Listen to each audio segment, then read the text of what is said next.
Jesus Revolution has been a film that I've wanted to make for a very long time. I just believe that so much came from America's last spiritual revival, awakening, and we need another one of those. We need this to happen again. My generation has never experienced anything like this, and I want to experience it. So it just began a 7-year obsession with revival, with the Jesus movement, and with this desire to utilize my gifts and the gifts of our team to tell the story. I remember talking to people that lived in the Jesus movement, and I just said, how much did this spiritual awakening and revival, how much did desperation have to do with it?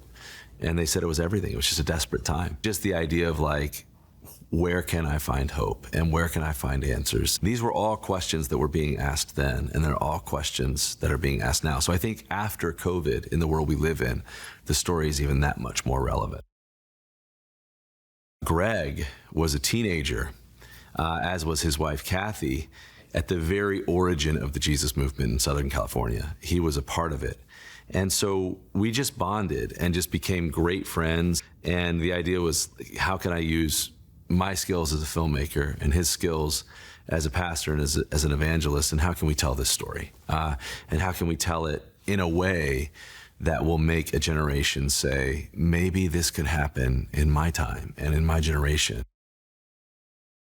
Greg was always right there. So there's just a level of authenticity and accuracy and heart that he added, because he's been a pastor for over 40 years. Whenever we're telling someone's story, I mean, it's my movie, but it's their story. And so having a great friendship and collaboration is the most important part. It's going to end up being a really special film. And I think it's really going to be able to change lives. Our hope is that this happened before in America, this can happen again in America. We need another Jesus Revolution. So to feel for 2 hours that you're caught up in it, and that you're a part of it, and that you're a part of all these people that were so different from each other, hanging out and loving each other. It makes you instantly feel like, man, can this happen again? As we made the movie, I got my first taste and my first glimpse into revival and spiritual awakening. And it began to happen on the set. And we all began to experience it. And that was my hope. And I think that's what the audience is going to feel as well. And if it happens when people watches the movie, maybe it'll happen in our time, in our generation. That's the hope.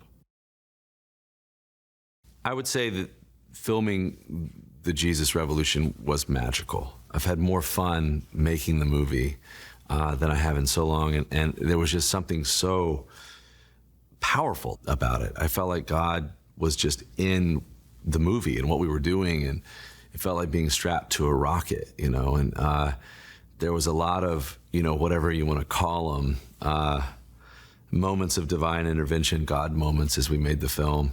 The most important to me was, it was very important that we go back to the actual Pirates Cove and film the baptisms there. And as a film producer, that is not a logical decision. Pirates Cove is a crater. You can't get to it. You have to hike over it. The surface of the rocks is like the surface of Mars. I mean, it's sharp rocks and sort of dangerous. It's not the safest location. It's not the easiest location, but it's the real location. And I just felt it was very important that we go back to where this stuff actually happened, and we do it there. And so that's what we strove to do.